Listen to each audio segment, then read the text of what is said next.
नमस्कार, मैं हूं अनिल विश्वकर्मा और आप देख रहे हैं MP18 न्यूज़। आज इस चैनल पर हम आपके लिए लेकर आए हैं चाय पे चर्चा। हर बार की तरह इस बार भी कुछ खास है, क्योंकि हमारे साथ है एक खास व्यक्तित्व। मैं आपको आपका परिचय कराऊंगा उस व्यक्तित्व से। इससे पहले मैं बता दूं कि हमारी जो चाय पे चर्चा होती है, हर बार एक नए व्यक्तित्व को हम आपके बीच लेकर आते हैं। उसका मूल उद्देश्य हमारा ये है कि उनके व्यक्तित्व के बारे में जानकारी लेकर हमें हमारे जो दर्शक हैं, हमें देख रहे हैं, उनके प्रति प्रेरित हों और उन भावनाओं को लेकर अपने जीवन को आगे बढ़ाएं। बहुत सारी बातें हैं, बहुत सारी चीज़ें हैं, आपको जो चीज़ इनमें अच्छी लगे वो ले लीजिए। तो हमारे बीच जो व्यक्ति हैं उनका नाम है स्वर्णेंदु दास। एक ऐसा नाम जो शहडोल की बचपन से, यहाँ की बचपन की माटी से लेकर, यानी जन्म से लेकर अभी तक वो हमारे साथ है, शहडोल की भूमि पे है। वैसे उनका संबंध वेस्ट बंगाल से है, पर फिर भी वो शहडोल की भूमि में यानी विराट भूमि में अपना कदम जमाए हुए हैं। इनकी स्पोर्ट्स में, इकोनॉमी में, राजनीति में, साथ में जनरल इश्यूज जो होते हैं उनमें काफ़ी अच्छी पकड़ है। मैं आपको बता दूं कि गवर्नमेंट के जितने भी इश्यूज होते हैं जो कि पब्लिक हित के लिए होते हैं, उन पर ये अपने संगठन की तरफ से हमेशा आवाज़ उठाते रहे। ऐसी एक आवाज़ हम आपके बीच लेकर आए हैं। हमारा जो ये कार्यक्रम है उससे आप जरूर प्रेरणा लें और उसको जरूर देखें और अपने कमेंट्स जरूर करें, क्योंकि आपके कमेंट्स हमें और आगे बढ़ाएंगे। और मैं आपको एक चीज़ बता दूं कि अगर आपके पास आसपास ऐसा कोई व्यक्तित्व है जिसको आप चाहते हैं कि उस व्यक्तित्व के कारण दूसरे और लोग प्रेरित हों, तो हमें ज़रूर बताएं। हमारा मोबाइल नंबर और पता नीचे लिखा हुआ है, स्क्रीन पर है, उसे ज़रूर देखें। तो आइए हम अपना कार्यक्रम यहीं से शुरू करते हैं और मिलाते हैं आपको स्वर्णेंदु दास जी से। तो आज की चाय की चर्चा स्वर्णेंदु दास जी के। स्वर्णेंदु जी, आपका बहुत बहुत स्वागत है हमारे स्टूडियो में। धन्यवाद, बहुत बहुत धन्यवाद। और जैसा कि आप देख रहे हैं कि एक साधारण व्यक्तित्व, एक सामान्य सा व्यक्तित्व, छोटी कदकाठी, पर अपनी विचारों की शैली से, अपनी बेबाकी से जाना जाने वाला व्यक्तित्व। तो आइए हम आप चाय की चर्चा में इनके व्यक्तित्व पर प्रकाश डालते हैं और शुरू करते हैं ये कार्यक्रम। तो स्वर्णेंदु जी, मैं फिर से आपका बहुत बहुत आभार कि आपने हमें समय दिया अपने व्यस्त कीमती समय से। और मैं जानना चाहता हूँ कि आपका बचपन कैसे बीता, कितने भाई बहन हैं, फैमिली मेम्बर्स के बारे में बताएं अपना। सबसे पहले तो न्यूज़ 18 का और आपका विशेष रूप से आभार व्यक्त करता हूँ कि आपने मुझे इस कार्यक्रम में आमंत्रित किया। जी। मेरा बचपन शहडोल में ही गुजरा। पैदा होते ही उसके बाद जब फादर रेलवे में थे जी, और उसके कारण शहडोल में ही शिक्षा दीक्षा प्राप्त किया मैंने।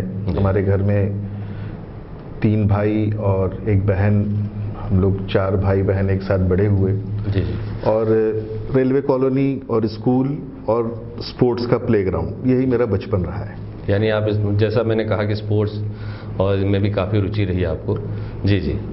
हाँ, स्पोर्ट्स मेरा एक बहुत प्रिय सब्जेक्ट था। पढ़ाई के साथ साथ हमारा जो माहौल था, रेलवे कॉलोनी में भी बहुत अच्छा खेल होता था। जी जी। और साथ ही स्कूल में, जो कि मैं सरस्वती स्कूल के हाँ शिशु मंदिर में पढ़ा हूँ, और वहाँ के माहौल में भी खेल एक बहुत बड़ी रुचि हुआ करती थी। और तो माता पिता से, जैसे आप बता रहे हैं कि माता पिता आपके रेलवे में थे, माता आपकी शायद गृहिणी थी। गृहिणी।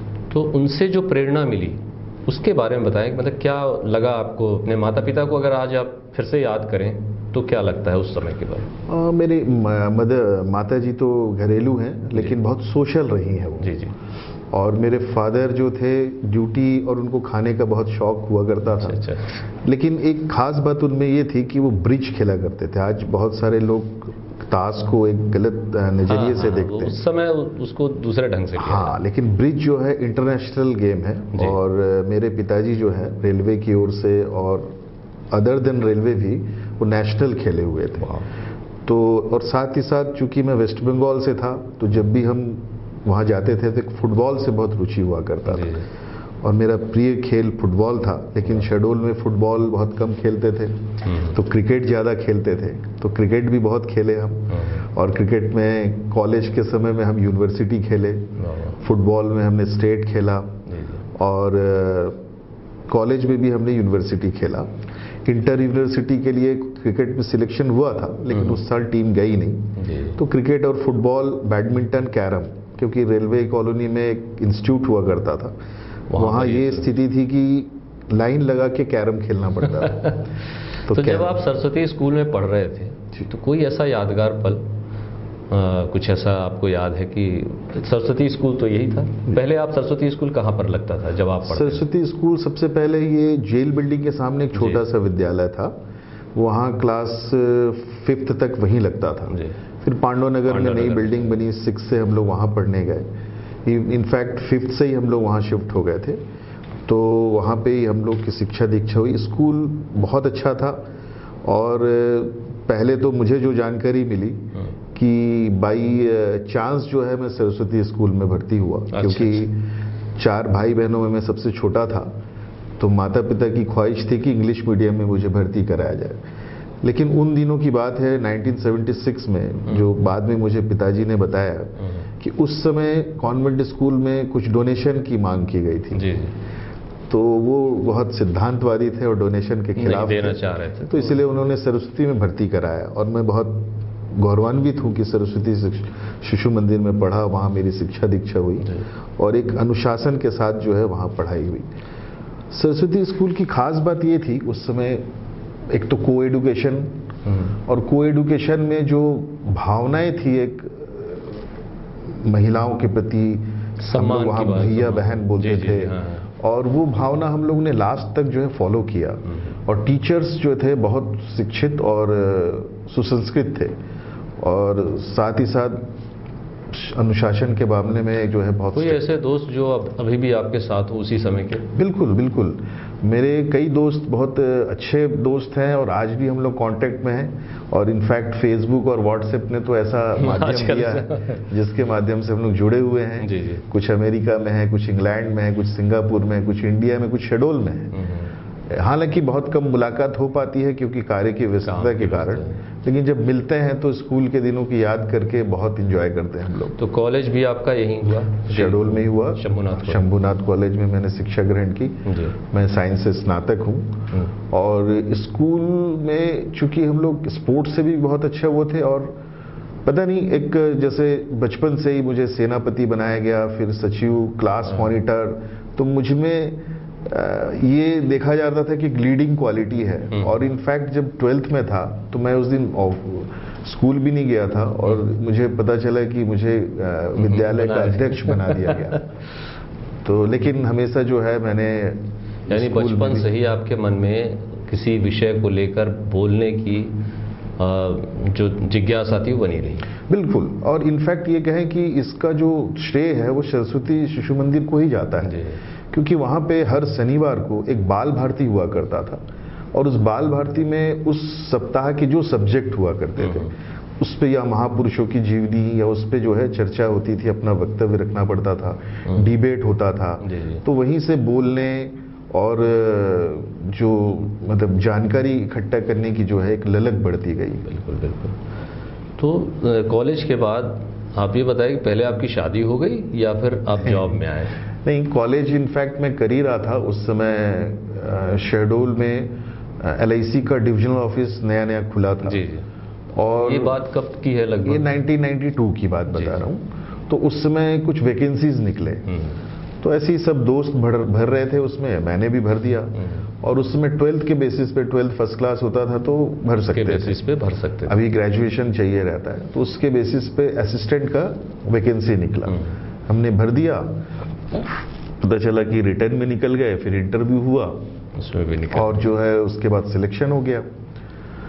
तो उस समय मैं पढ़ाई भी कर रहा था, लेकिन घर के हालात ऐसे थे कि थोड़ा सा माइंड, क्योंकि एक समय था कि जब हम लोग कॉलेज में पढ़ते थे, स्कूल से कॉलेज गए, तो उस समय इंजीनियरिंग का बहुत काफी क्रेज था। और चूंकि मेरा खेल में ज़्यादा रुचि था, तो कहीं ना कहीं पढ़ाई को में मैंने डिस्टर्ब किया और मेरा सिलेक्शन नहीं हुआ। फिर मैंने ग्रेजुएशन किया और ये भरा तो LIC में आया, और LIC में 1993 में मैंने ज्वाइन किया, और शादी मेरी जो है 2003 में हुई, 10 साल बाद। शादी आपकी जिनसे हुई उनके बारे में थोड़ा बताइए, कैसी महिला थी उस समय, क्या लगा आपको, कैसे? शादी मेरी दुर्ग में जो मेरा ससुराल है वहाँ की रहने वाली है बबीता दास जी। और वो भी पोस्ट ग्रेजुएट है, घरेलू महिला है, मिलनसार है। और इनफैक्ट जब शादी मेरी तय हुई थी तो मैं काफ़ी, हमारे जो ट्रेड यूनियन है जिसके बारे में मैं बताऊंगा आपको, तो उसमें मैं बहुत एक्टिव हुआ करता था। और इनफैक्ट घर के सपोर्ट के बिना तो शायद ये संभव नहीं था।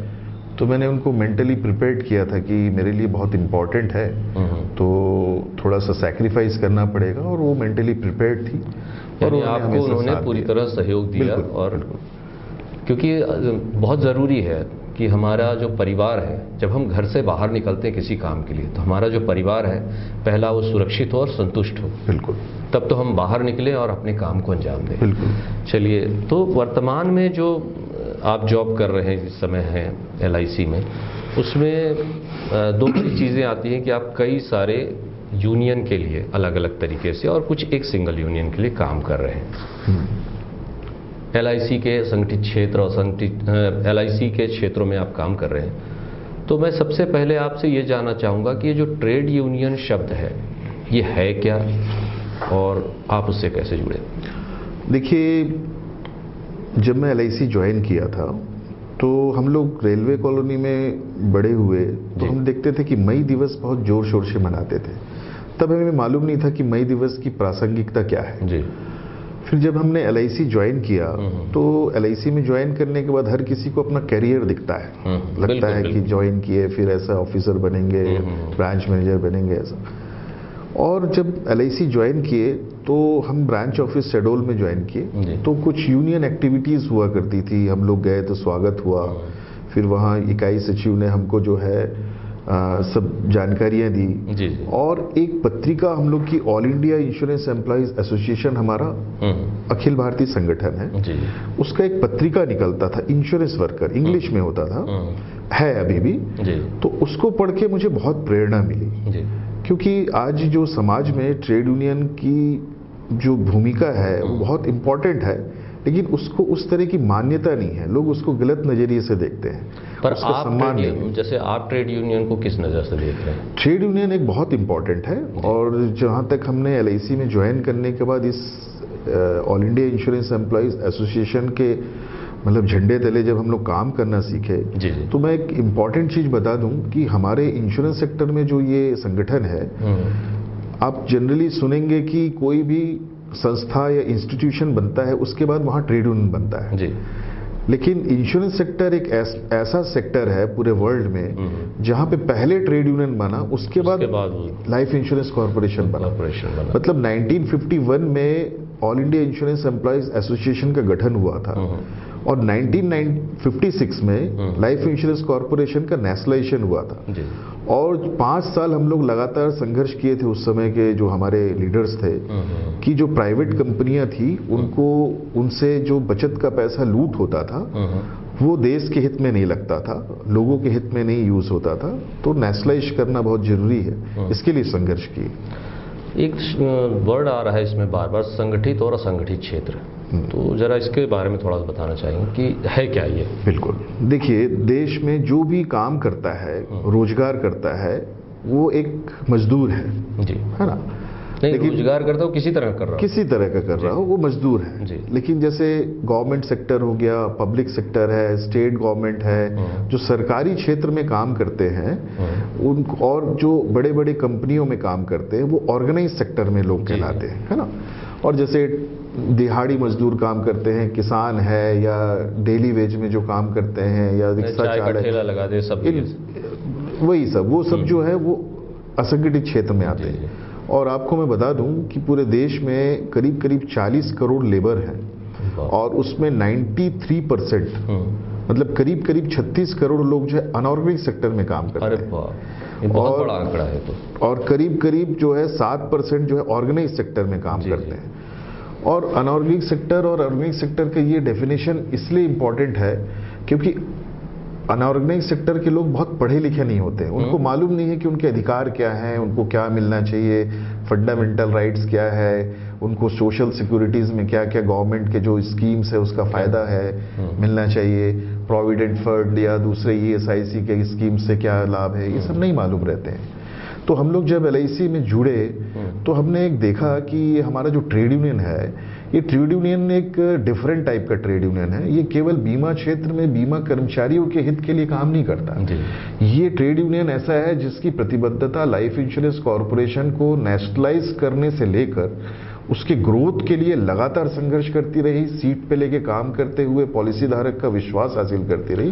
पर और इसके अलावा एक चीज और बता दूं, इसके अलावा ये जो ट्रेड यूनियन है इसने हमें ये सिखाया कि केवल बीमा क्षेत्र तक सीमित रह के आप अपने आप को सुरक्षित नहीं रख सकते।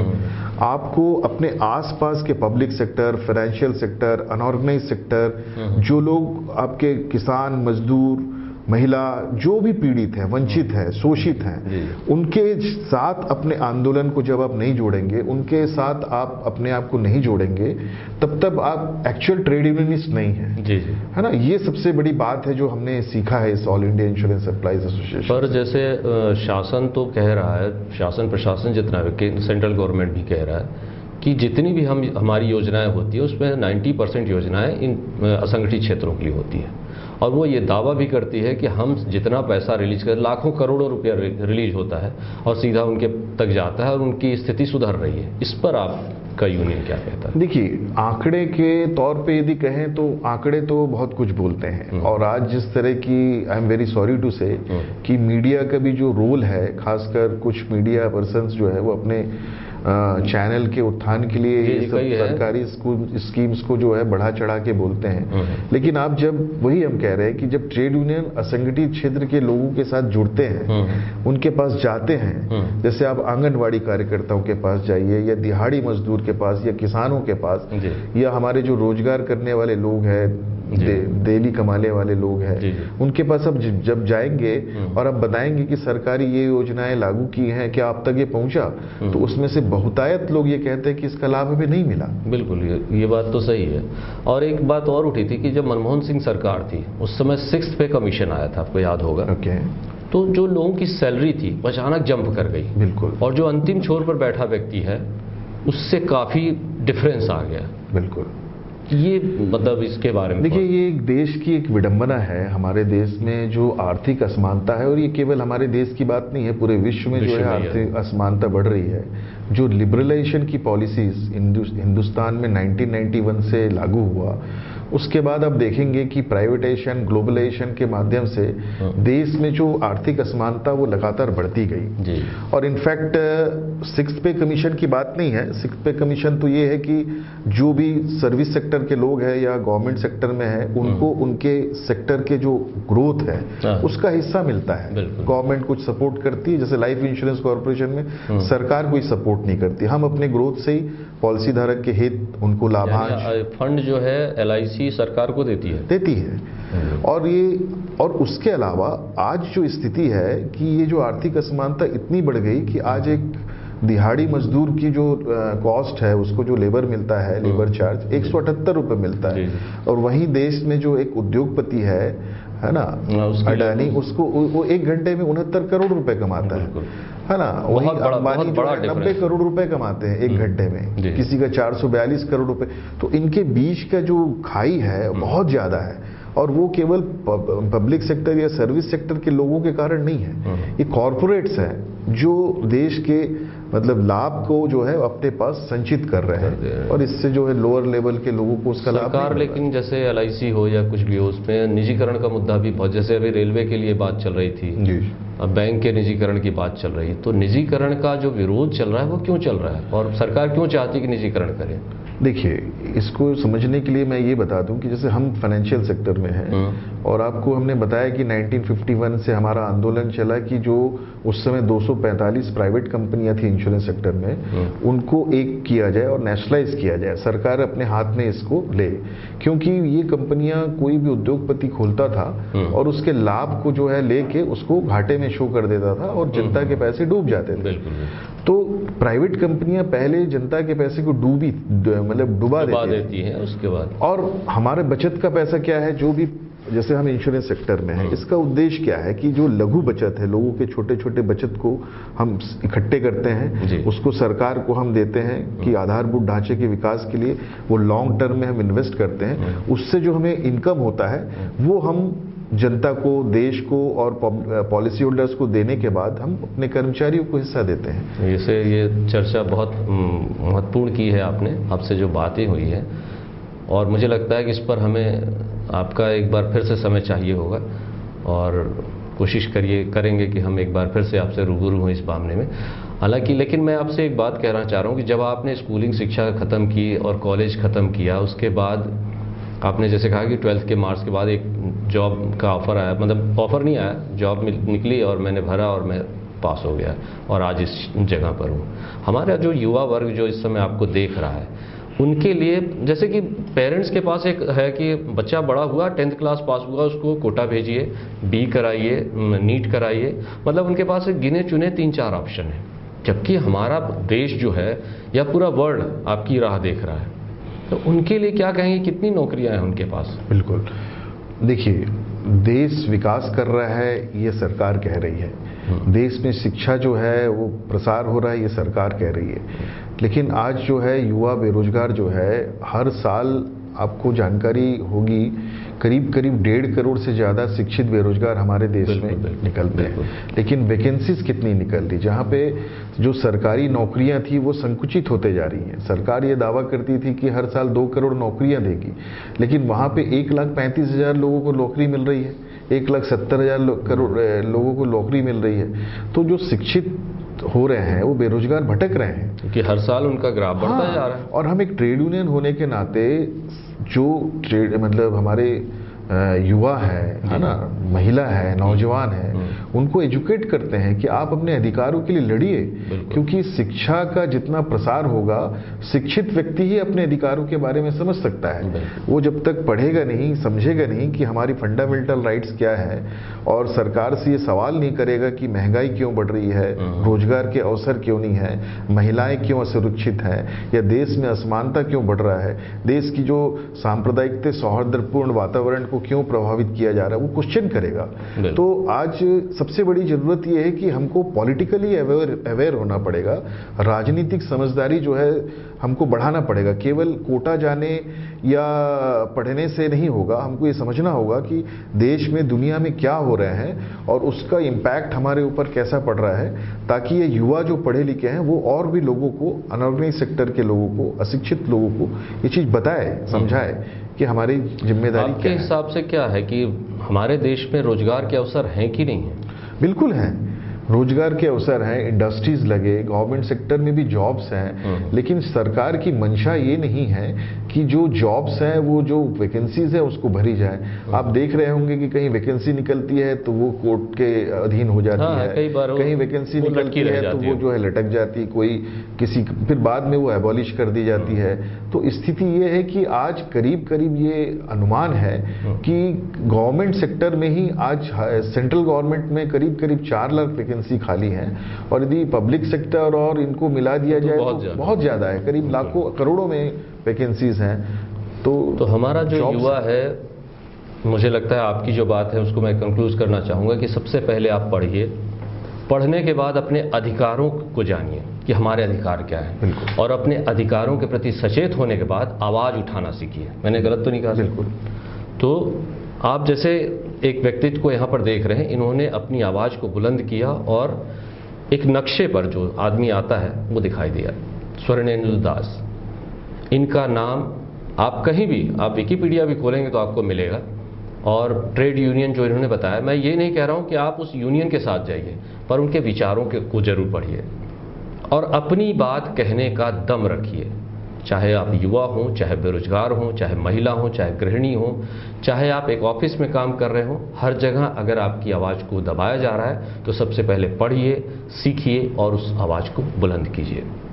हम फिर से मिलेंगे एक और चाय की चर्चा के साथ। जी बिल्कुल। एक चीज़ मैं कहना चाहता हूँ, एक आज जो है आपने सुना होगा कि ये बजट में एक प्रोविजन दिया गया कि इंश्योरेंस सेक्टर में एफडीआई को 49% से 74% कर दिया जाए, और खासकर उसमें भी एक महत्वपूर्ण चीज़ उन्होंने कहा कि लाइफ इंश्योरेंस कॉरपोरेशन को शेयर मार्केट में लिस्टिंग किया जाए। मतलब उसकी आईपीओ जारी किया जाए। और उसके पीछे सवाल यह है कि जो सरकार तर्क देती है वो तर्क बिल्कुल जायज नहीं है, क्योंकि आज हमारे देश में हमने लाइफ इंश्योरेंस कॉर्पोरेशन ने 42 करोड़ पॉलिसी धारक को जोड़ा है जी। और 42 करोड़ पॉलिसी धारक को जोड़ने के, जबकि देश में स्थिति यह है कि लोगों की बचत नहीं हो पाती है, इतनी महंगाई है, उसके बावजूद भी, और सरकार ये कहती है कि 60 करोड़ इंश्योरेबल पॉपुलेशन है, लेकिन हमने जो है 42 करोड़ लोगों को बस जोड़ पाया। तो जिस देश में हमारी जो पर कैपिटा इनकम है वो $2100 प्रति व्यक्ति है पर ईयर, है ना, और वहां पे हम यदि फ्रांस से कंपेयर करें तो वहां $53,000 प्रति व्यक्ति आए हैं। तो उसकी तुलना में हमारे इंश्योरेंस पेनिट्रेशन जो प्रसार है बहुत है, लेकिन फिर भी सरकार ये कहती है कि हमको जो है इसका प्रसार होना चाहिए। और जहां तक एफडीआई का सवाल है, 49 करने के बाद भी केवल 33% एफडीआई आया है, बिल्कुल बिल्कुल, है ना। और आप एफडीआई बढ़ा के जो है, पहले आप कहते थे कि नहीं सरकारी हिस्सेदारी ज्यादा रहेगी, मतलब देश में देशी पूंजी की, अब विदेशी पूंजी की हिस्सेदारी ज्यादा रहेगी, तो फिर वही स्थिति है कि बचत का पैसा जो है विदेशों में चला जाएगा। यही सब चलता रहा तो मुझे नहीं लगता कि हम आर्थिक रूप से। और दूसरी चीज ये है, दूसरी बात ये है जो आईपीओ है, आईपीओ के बारे में मैं थोड़ा एक मिनट में बता दूं कि शेयर मार्केट में लिस्टिंग करना मतलब एलआईसी के जो अधिकार हैं उसको छोड़ देना, मतलब अंग काट देना, और ये पिछले दरवाजे से प्राइवेटाइजेशन करने की बात है। क्योंकि आज जो पैसे आप चाह रहे हैं कि आईपीओ जारी करके हमको 1 लाख करोड़ या समथिंग पैसा मिले, तो हम आपको बता दें कि भारतीय जीवन बीमा निगम पंचवर्षीय योजनाओं में अभी तक 50 लाख करोड़ रुपए जो है भारत सरकार को दे चुकी है। इवन शेयर मार्केट में जब अप्स एंड डाउन्स होता है या दूसरे मतलब इंडस्ट्रीज या दूसरे कंपनी के शेयर खरीदना रहता है तो 30 लाख करोड़ हम शेयर मार्केट में इन्वेस्ट कर चुके हैं। और सरकार जो ऋण लेती है उसका 25% हम ओन करते हैं। उसके अलावा जो देश के विकास में आधारभूत ढांचे में, चाहे वो सड़क हो, परिवहन हो, रेलवे हो, ये जितने भी जगह हैं वहां जो है एलआईसी का पैसा लगा हुआ है। तो हम ऑलरेडी सरकार को जो है जो पब्लिक सेक्टर देश के विकास के लिए 9 लाख करोड़ रुपए देती है साल में, उसमें आधा पैसा लाइफ इंश्योरेंस कॉर्पोरेशन देती है। तो ऐसे कॉर्पोरेशन को आईपीओ जारी करके शेयर मार्केट में लिस्टिंग करना कतई देश हित में नहीं है। और जो तर्क एफडीआई और आईपीओ के संबंध में सरकार दे रही है वो पॉलिसी धारक और देश के विकास के लिए बिल्कुल सही नहीं है। इसको वापस ला के बात यहाँ पर ये हम खत्म करते हैं कि बेरोजगारी है बिल्कुल, पर अगर आप सचेत हैं अपने अधिकारों के प्रति तो बेरोजगारी नहीं है। तो जुड़िए एक नए संगठन के साथ, जुड़िए एक नए विश्वास के साथ, अपना आत्मविश्वास आगे बढ़ाइए। और जैसा कि स्वर्णेंदु दास ने बताया है कि सामने देखिए, बेबाकी से बात करिए, आंख मिलाकर बात करिए, आपको आपके शिखर तक पहुंचने के लिए कोई नहीं रोक सकता है। तो एक बार पुनः धन्यवाद आपका, और उम्मीद है कि हम फिर जल्दी मिलेंगे, क्योंकि बहुत सारी बात आपके ट्रेड यूनियन से रिलेटेड बहुत सारी बातें रह गई है। एक असाधारण व्यक्तित्व के बारे में हम चर्चा कर रहे थे। अगली चर्चा में फिर से मिलेंगे, तब तक के लिए अनुमति दीजिए। नमस्कार। धन्यवाद, बहुत बहुत धन्यवाद।